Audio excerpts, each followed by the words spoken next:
Muita paz, que o Mestre Jesus possa nos amparar nessa noite.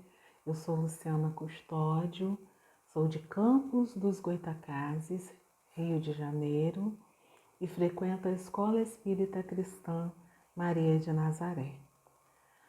Como preparação para a nossa reflexão da noite, vamos fazer a nossa prece de abertura. Deus, nosso Pai de bondade e amor, amigos espirituais que nos auxiliam, nós agradecemos pela oportunidade do trabalho e rogamos que vocês possam estar conosco ao longo deste momento reflexivo, que possamos neste momento aproveitar ao máximo essas vibrações luminosas que chegam a cada um de nós em nossos lares, em nossos locais de trabalho. Permaneçam conosco, que assim possa ser.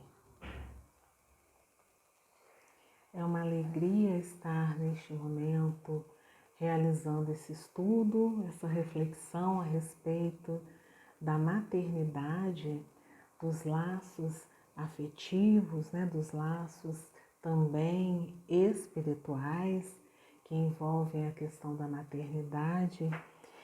E nós trazemos o Livro dos Espíritos na questão 890 como a nossa primeira ferramenta para nos auxiliar nessas reflexões a respeito do amor maternal e filial. Então, na questão 890, Kardec faz o seguinte questionamento: o amor maternal é uma virtude ou um sentimento instintivo comum aos homens e aos animais? É uma e outra. A natureza deu à mãe o amor pelos seus filhos no interesse de sua conservação. Mas entre os animais esse amor é limitado às necessidades materiais. Cessa quando os cuidados se tornam inúteis. Entre os homens ele persiste por toda a vida e comporta um devotamento e uma abnegação que são da virtude. Sobrevive mesmo à morte e segue o filho além do túmulo. Bem vedes que há nele outra coisa do que no animal. Então, a equipe do Espírito Verdade já inicia essa resposta dizendo a Kardec que a natureza da mãe, o amor pelos seus filhos no interesse da sua conservação. Mas esses laços não estão apenas circunscritos à questão da conservação. Existem elementos mais profundos que envolvem este relacionamento. E aí eles continuam, mas entre os animais esse amor é limitado às questões, às necessidades materiais. Cessa quando os cuidados se tornam inúteis, porque na medida em que o animalzinho cresce, na medida em que ele se desenvolve, ele, pela sua constituição, pelas características daquela classe, daquele grupo de animais, ele se torna adulto em breve tempo. E aí, na condição de adulto, ele traz o registro de todos os elementos que compõem aquela raça. Os sentimentos que nós identificamos, as relações estabelecidas com os animais, não se dão de forma contínua como no homem, mas já são um grande indício do desenvolvimento desse ser, até o momento em que ele tem a aptidão para mais um salto qualitativo do ponto de vista do processo evolutivo. No homem, esses laços, além da conservação, vão aprimorando as relações, aprimorando os sentimentos, as emoções. E aqui a equipe do Espírito Verdade ainda nos diz que esse devotamento e essa abnegação identificada nas mães se aproxima da virtude. E qual virtude é esta, né? A virtude, sobretudo, do amor, mas aliada também ao da fraternidade, da compreensão, do entendimento daquele ser que se encontra sob seus cuidados, ser algo de extrema importância, ser alguém que Deus confiou aos seus cuidados, merecedor então de toda a atenção. E essa relação, ela é tão profunda que ela sobrevive à morte. E sobrevivendo à morte, ela segue além do túmulo. Quer dizer, esses laços estabelecidos continuam se mantendo no mundo espiritual. Nesse sentido, nós vamos encontrar na questão 205, também indicada por Kardec, uma pergunta muito interessante, em que ele faz o seguinte questionamento. Aos olhos de certas pessoas, a doutrina da reencarnação parece destruir os laços de família, os fazendo remontar além da resistência atual. Ela os estende, mas não os destrói. A parentela estando baseada sobre as afeições anteriores, os laços que unem os membros de uma mesma família são menos precários. Ela aumenta os deveres da fraternidade, visto que entre os vizinhos ou em vosso servidor pode-se encontrar um espírito que esteve ligado a vós pelos laços consanguíneos. Ela diminui, entretanto, a importância que alguns dão à sua genealogia, visto que pode ter tido por pai um espírito pertencente a uma outra raça ou tendo vivido numa condição diferente? É verdade, mas essa importância se funda no orgulho. O que a maioria honra em seus ancestrais são os títulos, a classe e a fortuna. Alguém que coroaria por ter tido por antepassado um honesto sapateiro se gabaria de descender de um gentil homem debochado. Mas o que quer que digam ou façam, não impedirão que as coisas sejam como são, porque Deus não regulou as leis da natureza pela sua vaidade. Então, nessa resposta bastante séria de O Livro dos Espíritos, né, a questão 205, é reforçado para Kardec, né, a questão dos laços, que os laços principais observados pela lei são os laços, né, são as relações que se estabelecem para além das questões puramente materiais. Porque findando o corpo físico, que importância teriam os laços estabelecidos do ponto de vista material? Ficariam talvez nas histórias, né, que gostamos de contar, mas quando buscamos as referências, como o termo, né, o termo próprio da ancestralidade, nelas estão os valores morais, estão os ensinamentos voltados à prática das virtudes, ensinamentos que estão para além daquilo que se constitui enquanto satisfação de necessidades materiais, né? Estão para além, são aqueles ensinamentos que nós gostamos de recordá-los porque eles nos fazem bem, eles nutrem a alma e eles permanecem para além do tempo, para além dos laços. No Evangelho segundo o Espiritismo, no capítulo 14, Honra teu pai e tua mãe, nós vamos encontrar o item 8º, parentesco corporal e parentesco espiritual, em que Kardec elucida ainda mais esse aspecto que está na questão 205 de O Livro dos Espíritos. Então, ele coloca para a gente da seguinte forma: os laços de sangue não estabelecem necessariamente os laços entre os espíritos. O corpo procede do corpo, mas o espírito não procede do espírito, porque o espírito existia antes da formação do corpo. Não é o pai quem cria o espírito de seu filho, ele só lhe fornece um envoltório corporal, mas deve ajudar em seu desenvolvimento intelectual e moral para fazê-lo progredir. Os espíritos que encarnam numa mesma família, sobretudo como parentes próximos, muito frequentemente são espíritos simpáticos, unidos por relações anteriores que se traduzem em sua afeição durante a vida terrestre.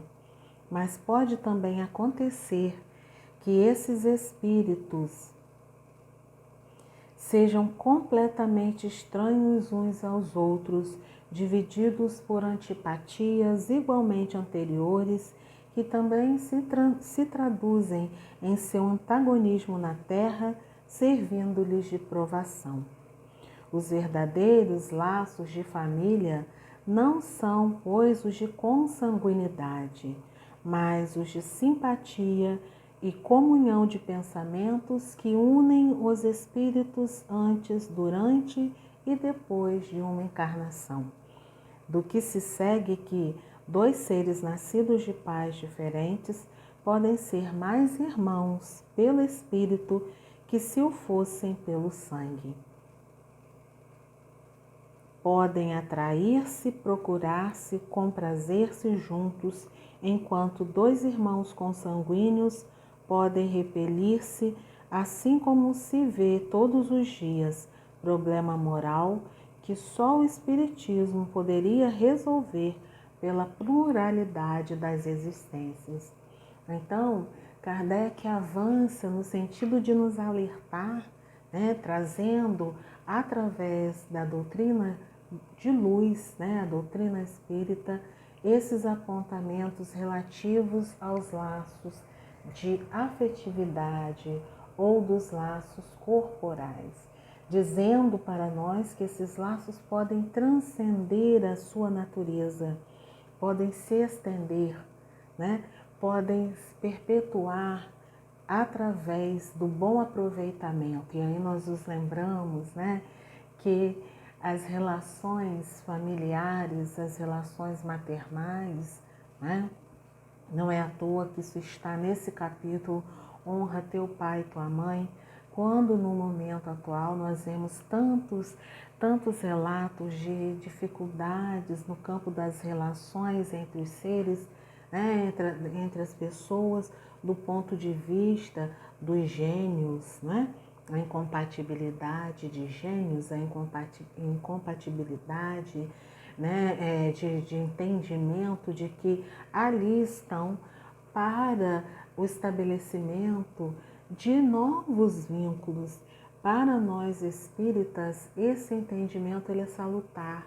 Esse entendimento é de fortalecimento daquilo que nós já temos. Na verdade, esses capítulos que falam das relações familiares deveriam ser nossos instrumentos de vivência aqui. Tamanho seu grau de importância, tamanho seu grau de relevância para o nosso desenvolvimento enquanto processo educativo. Nós ainda estamos muito distantes do bom aproveitamento desses ensinamentos que a doutrina espírita nos traz. E aí ele continua dizendo: há, portanto, dois tipos de famílias: as famílias pelos laços espirituais e as famílias pelos laços corporais.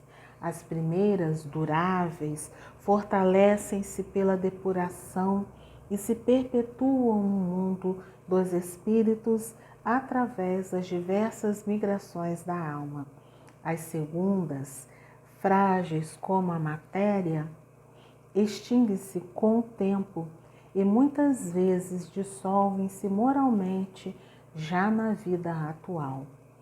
Eis minha mãe e meus irmãos, isto é, minha família pelos sangues do Espírito, pelos laços do Espírito. Pois quem fizer a vontade de meu Pai que está nos céus é meu irmão, minha irmã e minha mãe. A hostilidade de seus irmãos é claramente expressa no relato de Marcos, uma vez que, como diz, eles se propunham a apanhá-lo sob o pretexto de que tinha perdido o juízo. Com o anúncio da chegada deles e conhecendo Jesus, o que sentiam a seu respeito, era natural que dissesse, falando de seus discípulos sob o ponto de vista de vida espiritual: eis meus verdadeiros irmãos. Sua mãe estava com eles e Jesus generalizava o ensinamento, o que não implica de forma alguma que pretendesse que sua mãe pelo corpo nada tivesse com ele pelo espírito e que fosse indiferente com ela. Sua conduta, em outras circunstâncias, provou suficientemente o contrário. Então, Kardec vem nos fazer recordar desse momento em que Jesus pergunta quem é meu pai, quem é meu irmão, senão todos aqueles que fazem a vontade do Pai, quem é meu filho, quem é minha mãe. E aí ele fala que todos estaremos, que estaremos juntos, até que os anjos digam amém. Então essas relações, elas se propagam, elas se mantêm, e a sua manutenção, a sua consistência, a sua relação é uma construção diária, é um exercício diário. Família e relacionamentos não é algo dado, não é algo que surge do nada, Mas, segundo os ensinamentos trazidos pela doutrina espírita, esses laços podem ser fortalecidos, podem ser ampliados cada vez mais. Kardec também irá chamar bastante a nossa atenção nesse capítulo, não é à toa que Kardec compõe o capítulo Honra teu pai e sua mãe e tua mãe com muitos elementos convocadores à reflexão, E ele traz então nas instruções dos espíritos a ingratidão dos filhos e os laços de família, porque é impossível falar, de maternidade, dos laços de maternidade, do amor maternal e filial, sem falar das relações, E nesse item ele então chama a nossa atenção para a ingratidão e os laços de família. O que a ingratidão, a ausência de cuidado, de zelo, provoca nos processos encarnatórios? E quando ele traz esse apontamento, ele depois traz, ele chama a nossa atenção com a fala, finaliza com a fala de Santo Agostinho, a mensagem é toda de Santo Agostinho. Ele vem chamar a nossa atenção que nós temos uma responsabilidade em relação a tudo aquilo que construímos enquanto família e que é preciso estar atento à forma como nós conduzimos as nossas relações familiares. E aí nós vamos deixar um pouquinho aqui esse item que fala sobre a ingratidão dos filhos e os laços de família, para buscar a questão 891, que também é uma indicação nossa de estudo, em que ela diz assim: uma vez que o amor maternal está na natureza, por que há mães que odeiam os filhos e isto e isto desde o seu nascimento. Algumas vezes é uma prova escolhida pelo Espírito do Filho, ou uma expiação se ele mesmo foi mau pai ou mãe má ou mau filho numa outra existência. Em todos os casos, a mãe má não pode ser animada senão por um mau espírito que trata de entravar a existência do filho, a fim de que ele sucumba sob as provas que aceitou. Mas esta violação das leis da natureza não ficará impune e o espírito do filho será recompensado pelos obstáculos que haja superado. Então, em muitos momentos, quem está mais necessitado do acolhimento, do apoio, do amparo, é esse ser que assumiu a tarefa de ser o responsável materno por esse espírito. Muitas vezes é um desafeto, alguém que construiu dificuldades do ponto de vista das relações e que retorna na condição de mãe, aquela dificuldade no diálogo, a dificuldade na troca afetiva, a dificuldade no acolhimento do outro, porém tudo é explicado dentro da lógica da lei divina. E aí sim, voltando à questão da ingratidão, nós vamos encontrar Santo Agostinho a nos dizer: Deus não dá uma prova acima das forças daquele que a pede. Ele só permite provas que possam ser cumpridas. Se não se consegue cumpri-las, não é a oportunidade que falta, mas a vontade. Pois quantos há que, em lugar de resistir às más influências, comprazem-se nelas? A estes estão reservados em existências posteriores choros e gemidos. E aí é preciso reforçar: choros e gemidos, fruto do processo de escolha empreendido, fruto do processo de escolha levado à frente pelo Espírito. Esse entendimento, ele é essencial para nós, ele é essencial para a nossa compreensão.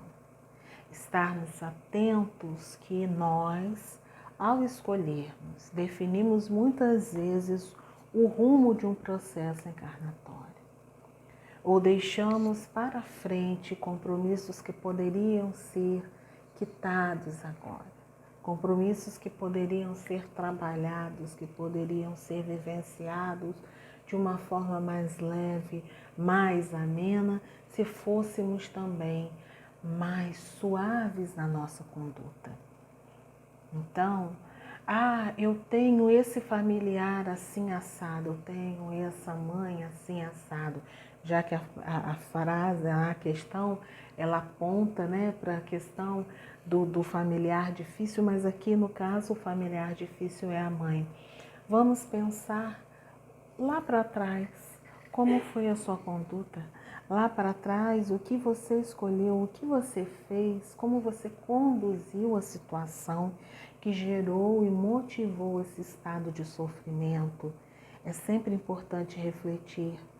Nós espíritas não podemos mais, podemos, mas não devemos mais manter determinadas condutas, porque estas condutas complicam, comprometem a construção de uma proposta encarnatória. Então, que tenhamos cuidado, que tenhamos zelo, que tenhamos atenção àquilo que estamos construindo enquanto família.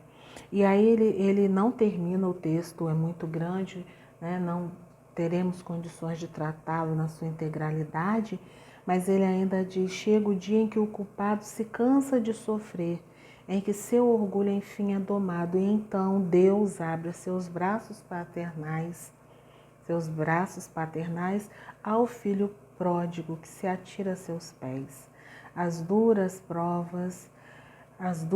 provas, ouve-me bem, quase sempre são indício de um final de sofrimento e de um aperfeiçoamento do espírito quando essas provas são aceitas como uma preparação para se chegar a Deus.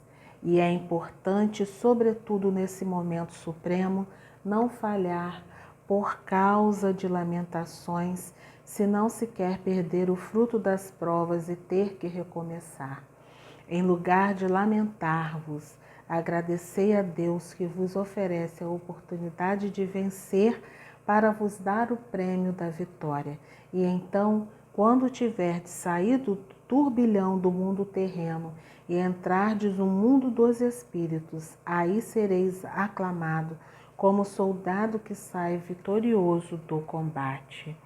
Então, que possamos estar atentos a estas relações estabelecidas e a interpretação que fazemos da relação e o que colocamos enquanto conteúdo nessas relações, para que no futuro não venhamos a sofrer a dor da amargura, da tristeza de não termos o tempo de retorno, porque aí haverá toda uma necessidade de avaliação, que também não será feita por nós, será feita pela equipe espiritual, das condicionalidades de um novo encontro desses corações, não é? Então que tenhamos toda essa atenção, todo esse cuidado. Quando, e a 892, a nossa última pergunta, né? Quando os pais têm filhos que lhes causam desgostos, não são desculpáveis por não terem para com eles a ternura que o teriam em caso contrário? Não, porque é um fardo que lhes é confiado e sua missão é a de fazer todos os esforços para os reconduzir ao bem. Mas esses desgostos são frequentemente o resultado dos maus costumes que os deixaram tomar desde o berço. Colhem então o que semearam. E novamente nós lembramos da questão das afinidades. Os espíritos estão reunidos por afinidade, por laços também de compromissos, né? Laços também de escolhas malsãs que tenham sido realizadas no passado. Então, que estejamos confiantes, que estejamos cientes do nosso papel, da nossa conduta perante a vida e que possamos nos responsabilizar por tudo. Finalizando esse encontro, passa tão rápido, nós lembramos das palavras de Teresa de Calcutá ao falar da maternidade. E ela nos diz assim: ensinarás a voar, mas não voarão o teu voo.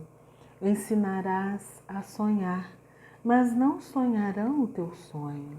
Ensinarás a viver, mas não viverão a tua vida. Ensinarás a cantar, mas não cantarão a tua canção. Ensinarás a pensar, mas não pensarão como tu. Porém, saberás que cada vez que voem, sonhem, vivam, cantem e pensem, estará a semente do caminho ensinado e aprendido.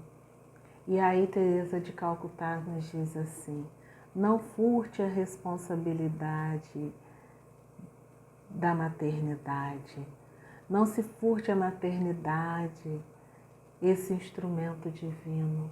Veja na maternidade a oportunidade da condução de espíritos, mas também se deixe aprender, se permita aprender com os ensinamentos que esses filhos vos trarão. Que nós possamos cada vez mais estar atentos, zelosos, cuidadosos e, sobretudo, esperançosos da vida. Lembrando de Meimei, na psicografia de Chico, também trazemos aquela reflexão tão importante que ela faz da maternidade. Deus de infinita bondade, pusestes astros no céu e flores na haste agressiva. A mim deixe os cílios e com os cílios me deste o amor diferente que me rasga as entranhas como se me fosse roseira espinhosa que mandasse carregar uma estrela. Aceitaste minha fragilidade a teu serviço, determinando que eu sustente com a maternidade o mandato da vida. Entretanto, não me deixes transportar sozinha um tesouro assim tão grande. Dá-me forças para que te compreenda. Guia-me o entendimento para que minha dedicação não se faça egoísmo. Guarda-me em teus braços eternos para que o meu sofrimento não se transforme em cegueira. Ensina-me a abraçar os cílios das outras mães, com o carinho que me insuflas no trato daqueles de que enriqueceste minha alma. Faze-me reconhecer que os rebentos de minha ternura são depósitos de tua bondade, consciências livres que devo encaminhar para a tua vontade e não para os meus caprichos. Inspira-me humildade para que não se tresmalhem no orgulho por minha causa. Concede-me a honra do trabalho constante, a fim de que eu não venha precipitá-los na indolência. Auxilie-me a querê-los sem paixão e a servi-los sem apego. Esclarece-me para que eu ame a todos eles com devotamento igual. No entanto, Senhor, permita-me inclinar o coração em teu nome por sentinela de tua bênção junto daqueles que se mostrarem menos felizes. Que eu me veja contente e grata se me puderem oferecer mínima parcela de ventura e que me sinta igualmente reconhecida se para afagá-los por impelida a seguir nos caminhos do tempo sobre longos calvários de aflição. E no dia em que me caiba entregá-los aos compromissos que lhes reservaste ou a restituí-los às tuas mãos, dá que ainda mesmo por entre lágrimas possa eu dizer-te em oração, com a obediência da excelsa Mãe de Jesus: Senhor, eis-me aqui tua serva, cumpra-se em mim segundo a tua palavra. Meimei na psicografia de Chico Xavier. Companheiros, que o Mestre Jesus possa estar com todos, possa fortalecê-los e as suas famílias, e que não abramos mão da oportunidade do trabalho através da renovação, pela formação, pela manutenção dos laços. Que o Mestre Jesus esteja com todos, hoje e sempre, que assim possa ser. Um grande abraço para todos.